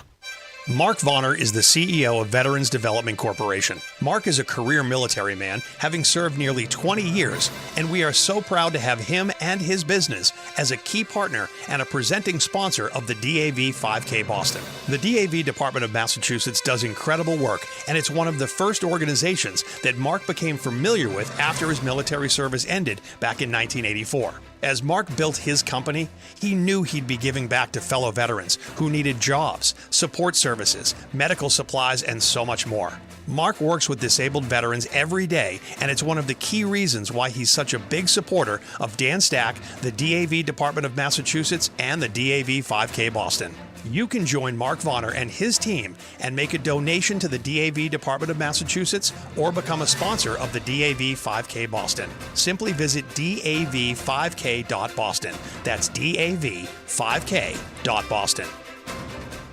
This is Tucker Silva of the Financial Exchange Show, and I'm joined today by estate planning attorney Todd Lutzke, a partner with the law firm of Cushing & Dolan with a master's in taxation. And today we're talking about the implications of gifting assets away. Todd, since the estate tax laws are projected to change on January 1st of 2026, significantly reducing the estate tax exemption, does it make sense to gift away assets right now?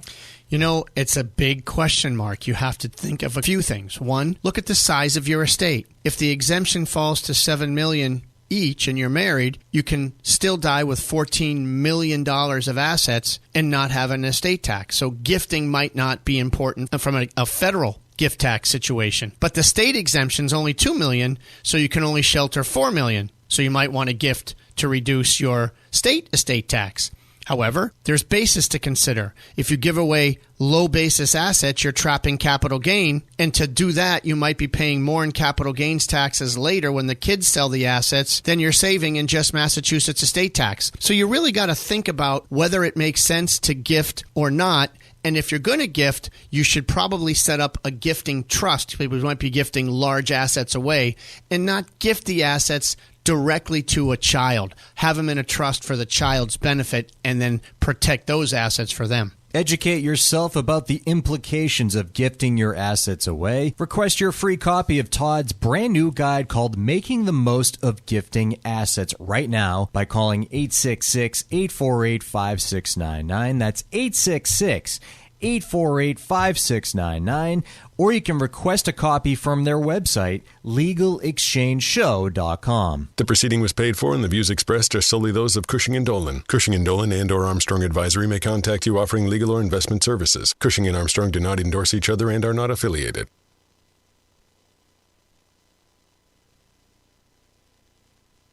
Time now for Wall Street Watch. A complete look at what's moving markets so far today, right here on the Financial Exchange Radio Network. Markets currently in positive territory on the heels of more impressive big tech earnings from the likes of Amazon and Apple. Right now, the Dow is up about 0.1% or 74 points higher. S&P 500 up over 0.5% or 36 points. NASDAQ up 260 points, over 1% higher. Russell 2000 is up 0.5%. 10-year Treasury yield flat at 4.097%. And crude oil up 0.2%, trading just below $61 a barrel. Amazon among the big winners on the day after the e-commerce and web services giant beat third quarter earnings and revenue expectations, where revenue from AWS jumped 20% during the period. Amazon also reported aggressive plans to grow data center capacity. Shares are rallying 11%. Meanwhile, Apple also beat quarterly expectations, where the iPhone maker offered an optimistic forecast for the holiday quarter due to strong demand from customers seeking to upgrade to the iPhone 17. Apple stock is currently dipping, and Netflix announced a 10-for-1 stock split to make its stock more affordable for its employees. Netflix shares are up nearly 4%. I'm Tucker Silva, and that is Wall Street Watch. And in the previous segment, we asked the trivia question, which famous Halloween movie features the line, "Do you like scary movies?" That would, of course, be Scream. Jim from Teansboro, Mass. is our winner today, taking home a Financial Exchange Show t-shirt. Congrats to Jim. And we play trivia every day here on the Financial Exchange. See complete contest rules at financialexchangeshow.com. Joining us now is Todd Lutzke from the law firm of Cushing & Dolan, talking to us a little bit today about gifting. Todd, thanks for joining us here on Halloween. Oh, thank you. Always scary to have me on. So, Todd, there is some misunderstanding when it comes to gifting and gift taxes, and I wanted to ask you about that because I know that there's an amount you can give to somebody where you're under that gift tax limit. But what happens, I guess, where is that limit, and what happens if I go over it? Yeah, great question. And you know what's funny about gifting, and when we talk about scariness on Halloween, is you think about gifting and taxes involved in it, and you wouldn't think that it would be the giver that has to pay the tax. But unfortunately, no good deed goes unpunished, I guess. So $19,000 is the amount you can gift per person per year to anybody, and there is no filing required. Okay.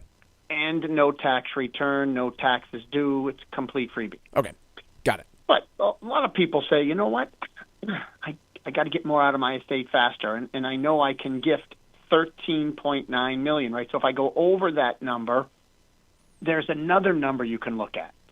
And so if I gave away $119,000, let's say, the $19,000 would be your freebie, but because you went over the 19, you've now created a taxable gift situation, and you need to report it on a Form 709. And that $100,000 increment is the taxable gift part. And so technically the giver would have to pay the tax. However, on the gift tax return that you file, you would simply reduce your $13.9 million gift tax exemption, which we all have. It's a once-in-a-lifetime exemption, by $100,000. So now I can only give away $13.8 million, but I pay no tax on that 709. So even though there is a gift tax, oftentimes there's no gift tax due, depending on how you make sure you follow those parameters. So I'm going to try and translate some of this into English, which I feel like I do best, Todd. If I want to give away a bunch of money and I go over that $19,000 limit, what you're saying is that unless I end up dying being worth, tens of millions of dollars, I may not actually owe any taxes on those gifts, even though the name of it seems to imply that I would owe taxes. Is that generally correct, or am I missing something? No, that is correct. And I think where we're headed is not only will you not owe the gift tax on the amount you give, I think you are also noticing or inquiring about whether or not that federal exemption falls down as well. So if you give away, let's say 13, let's say you give away $3 million, and you're left with $10 million of exemption, so you have $10 million of assets left, you would not have not only not paid any gift tax, you're still not going to pay any federal estate tax because you're still under what would be left as your $10 million exemption. So it can get confusing sometimes, but keeping those two together, you can win on the gift taxing front and on the estate taxing front. But you got to learn how to make the gifts, and that's the problem. Or, by the way, maybe you don't make the gift at all. Just because you can doesn't mean you should. So getting the guide, it's the end of the month. It's the last time we're giving it away. Making the most of gifting assets. Do I give away the asset at all? Do I give it to kids in an irrevocable trust? I don't want them to have it. Can I control it when I give it away? If I'm giving away bigger assets, I might want to still enjoy what I give away. Well, maybe spousal lifetime access trusts are the way to go for those. So there's many things to think about when you're giving, how to give them. Both income and gift taxes and estate taxes have to be considered. And lastly, whether I should even give at all, which might be the best answer. Call and get the guide, folks. It's the end of the month. Making the most of gifting assets, 866-848-5699 or legalexchangeshow.com. Again, end of the month, 866-848-5699 or legalexchangeshow.com. Todd, thanks so much for joining us. You managed to do all that without making it too spooky for us here on a Halloween Friday. So appreciate you being here, and we'll talk to you again soon. Thank you. Todd Lutzke from the law firm of Cushing & Dolan.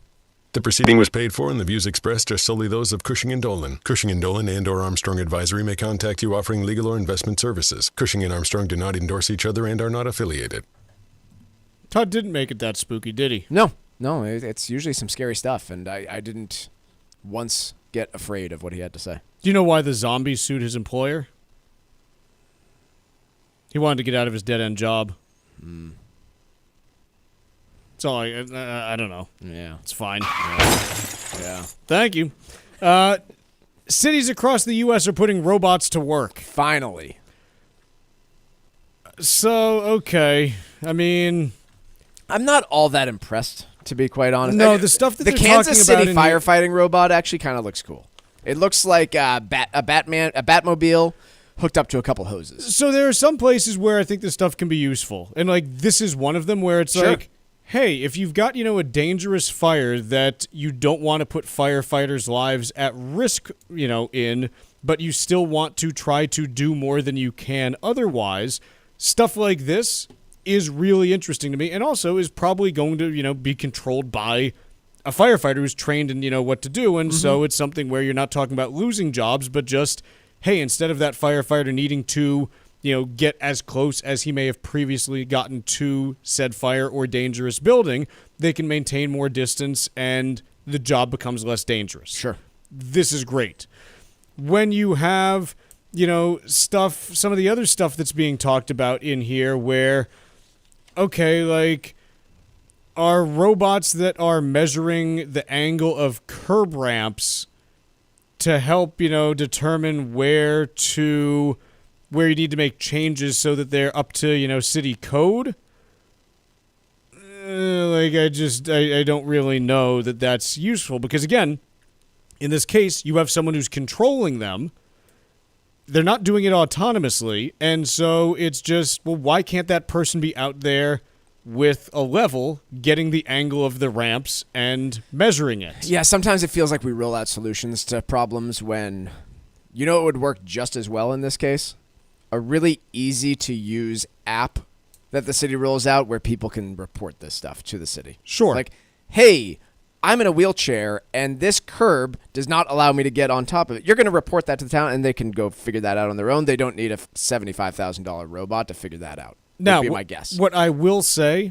Where I keep hitting the same darn pothole on the entrance to 95, and if I hit it again, my axle's going to break. Again, you know, a good, useful app that I can report that to the city would be useful.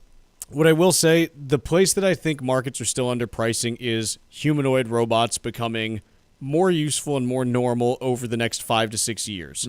Have either of you guys seen the videos out there over the last couple days for the Neo? No. The name's sounding familiar. What was the Neo? This is new this week. Oh. It's a humanoid robot that lives in your home, weighs about 60 pounds. It's the size of Mike, so it's not too big. Right. And they made it light, by the way, so that like if the thing falls on you, you don't die. Oh, I think the Wall Street Journal did something with this. Yeah. And right now they're rolling it out for beta testing, which is basically, look, you're going to pay $400 a month. Someone in our home office is going to control it, but that's going to train it on how to actually do the stuff that you want it to eventually do autonomously. Will it fold my laundry?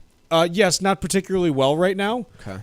The big thing is that, you know, people are poo-pooing it, being like, oh, like, this is, you know, this is useless. Like, guys, this is the first iteration. I'm telling you, humanoid robots are going to come for human jobs in the next 3 to 5 years, and we are not prepared for it. I'm not saying this is good or bad. I am saying if you are in a job that requires manual labor, it may end up being bad for you. If you're in a job that pays for manual labor, or if you're a person who pays for manual labor, this may end up being good. But societally, we are not prepared for this, and that is bad. Yeah, I can agree with that. Quick break here. LaMonica from Barron's joins us after this. Find daily interviews and full shows of the Financial Exchange on our YouTube page. Subscribe to our page and get caught up on anything and everything you might have missed. This is the Financial Exchange Radio Network. Mark Vonner is the CEO of Veterans Development Corporation. His dedication to serving our veterans has made an incredible impact on his family and employees. And he is so proud to be the presenting sponsor of the DAV 5K Boston. My name is Ashley Vonner, Director of Operations at Veterans Development Corporation. I wanted to learn the family business under the guidance of my father, Mark Vonner. VDC is more than a general contractor. It's a service-disabled, veteran-owned small business that goes above and beyond for the veteran community. With Mark's military background, serving in the Marine Corps, our company is committed to supporting the Disabled American Veterans Department of Massachusetts. VDC has been the presenting sponsor for the DAV 5K for many years, striving to spread awareness of this great organization. Working for Veterans Development Corporation has shaped me into the person I am today, and I am proud to be a part of this organization. Please visit dav5k.boston to show your support today. Cushing & Dolan want to help you avoid costly mistakes when it comes to gifting assets to your children. Their brand new guide, Making the Most of Gifting Assets, shares crucial strategies to help you protect your legacy and your family. Many people think gifting is always a good thing, but if it's done the wrong way, it can create real headaches. Even well-intentioned gifts can cause complications if your children are dealing with financial pressure or legal issues like a divorce. The guide also explains how a major gift, like a home or vacation property, could come with hidden tax consequences that may impact your entire estate plan. Before you make any big moves, arm yourself with the facts in this new guide from Cushing & Dolan. Call 866-848-5699 right now to get your copy. That's 866-848-5699. Or request it online at LegalExchangeShow.com. That's LegalExchangeShow.com. The proceeding was paid for, and the views expressed are solely those of Cushing & Dolan. Cushing & Dolan and or Armstrong Advisory may contact you offering legal or investment services. Cushing & Dolan and Armstrong Advisory do not endorse each other and are not affiliated. Hi, this is Mike Armstrong from the Armstrong Advisory Group. Turning 70 isn't just another birthday. It's when the clock starts ticking on your retirement withdrawals. At age 73 or at age 75 if you were born in 1960 or later, you need to start withdrawing money from your IRA. They're called required minimum distributions, and missing one can mean big penalties. Taking the RMDs at the wrong time can also spike your tax bill. Even the type of account matters, since your IRA and 401k follow different rules, which could get confusing fast. Our new guide is called Understanding Required Minimum Distributions. It breaks the process down in simple terms so you know when to start, how much to take, and ways to manage the tax impact. Request your copy today by calling 800-393-4001. That's 800-393-4001 or ArmstrongAdvisory.com. The proceeding was paid for by Armstrong Advisory Group, a registered investment advisor. Nothing in the ad or in any Armstrong guide is specific financial, legal, or tax advice. Consult your own financial, tax, and estate planning advisors before making any investment decisions. Armstrong may contact you to offer investment advisory services. Hey, listen, are you a 50-year-old person looking for term life insurance? Then you need to talk to Bob.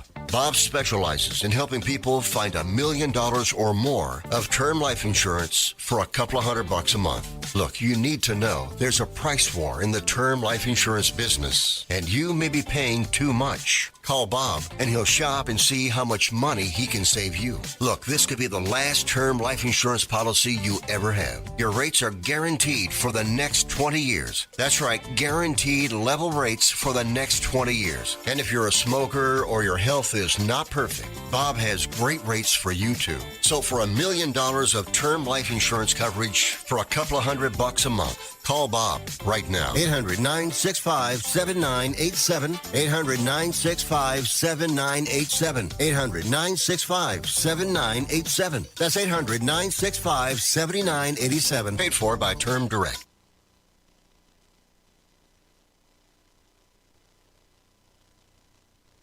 The Financial Exchange is now available every day from 11 to noon on SiriusXM's Business Radio Channel 132. Stay informed about the latest from Wall Street, fiscal policy, and breaking business news every day. The Financial Exchange is live on SiriusXM's Business Radio Channel 132. This is the Financial Exchange Radio Network. Ladies and gentlemen, the weekend.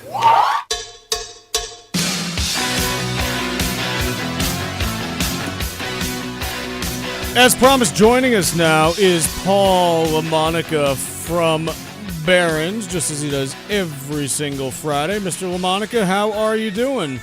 I'm good. How are you guys doing? Doing well. You got a piece that's out this week. It's titled, "This REIT Yields 9% and Isn't Worried About Zoran Mamdani." Paul, what is the REIT that you're talking about, and why would a REIT be worried about Mamdani?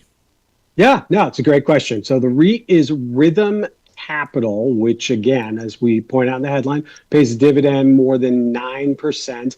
What's interesting about Rithm is that it is a company that is in the process of making an acquisition for another office REIT named Paramount, not to be confused with the media company. And Paramount owns what they claim are, flagship A quality type buildings in New York and San Francisco. It's a $1.6 billion deal.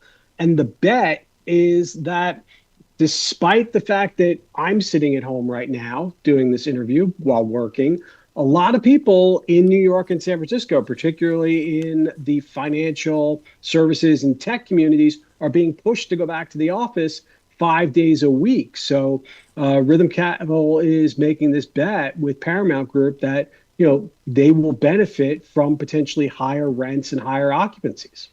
When we look at the overall, tenor of the office market in those areas, does it match up with their optimism right now? Or is this, kind of not out of character, but not matching up with the data and more, hey, we think we're buying low?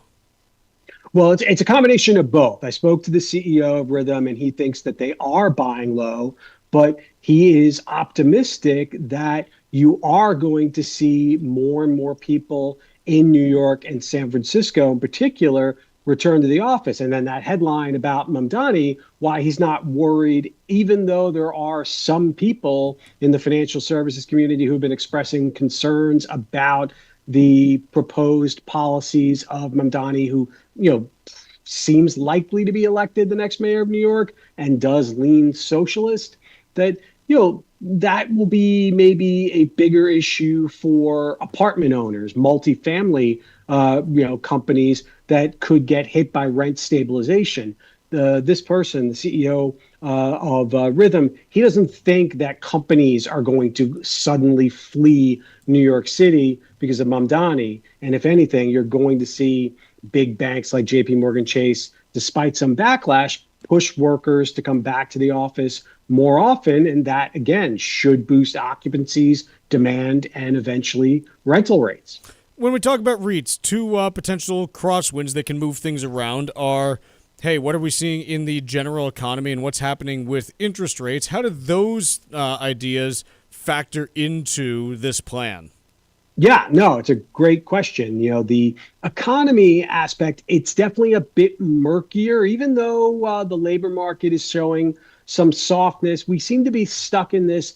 Not too many people are getting fired, despite some of those high-profile headlines, coming out of Amazon, recently. But maybe it's more that people aren't getting hired as much, and that's been an issue for some of the other big office REITs like Vornado, SL Green, that have a big presence in New York. And then obviously the regional banks have been hit because of worries about real estate loan portfolios maybe starting to go bad in light of the bankruptcies of things like, Tricolor and First Brands. But overall, despite JP Morgan Chase CEO Jamie Dimon talking about cockroaches, you are starting to get a sense that maybe they are isolated incidents and not necessarily the start of a big economic crisis. So if that's the case, then, you could have, real estate in New York, San Francisco. Not every market by any stretch of the imagination, start to rebound. And then obviously there are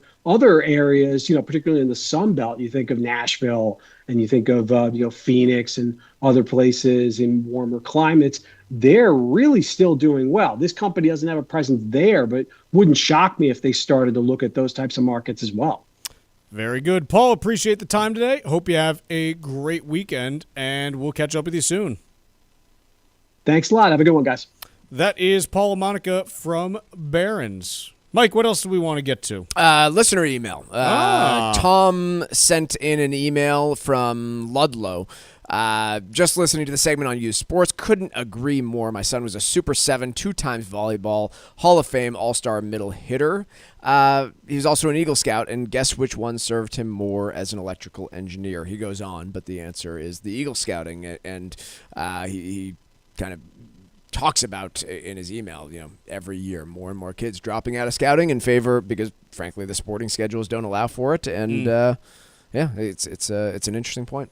Yeah, and look, it's not to poo-poo like sports. Like I still play sports. I love playing sports. Sure. We got the DAV 5K coming up in about a week, and I'm hoping to run the pants off of most everyone there, except for like all the 18-year-olds that run faster than me because the literal college athletes that run cross country. Yeah, the cross country runners generally beat me, but I want to try to beat everyone else because I'm competitive and I just love competing. So it's not to poo-poo participating in sports, but it's to understand, do it for the right reasons. Like, don't push your kids into sports because you think they're going to get a scholarship. They're not. Don't push them into sports because you want them to live the athletic life that you never could. They're just going to resent you for it, most likely. Like, read about every kid whose parents, like, push them that hard, and they're generally like, yeah, like, my relationship with my mom and dad are kind of strained because of it, and I would have preferred things to be a little different. So, youth sports participation is great, but your kid's not going to be that guy or that girl, and you can all just relax, and if they're really that good at it, their natural talent will get them there. That's just kind of how it works. Let's take a quick break for the entire rest of the weekend. We're going to see you on Monday. Happy Halloween, everyone.